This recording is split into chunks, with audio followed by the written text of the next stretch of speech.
We're nearing completion on the construction of our hardscape project, and it's especially important when working with large-scale, smooth textured products with light colors that we meet the client's expectations.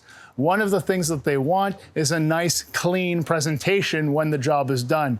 We'll want to remove all boot prints, soil stains, and any other dirt and debris that's accumulated on the surface during the build. To do that, we'll want to use a good quality masonry detergent, and the application steps are simple. First, we'll pre-wet the surface and saturate any planting areas so those root zones don't get contaminated with that detergent. Then we can apply the detergent, follow the instructions for the appropriate dwell time, which is the time that the detergent needs to set and work its magic on the surface.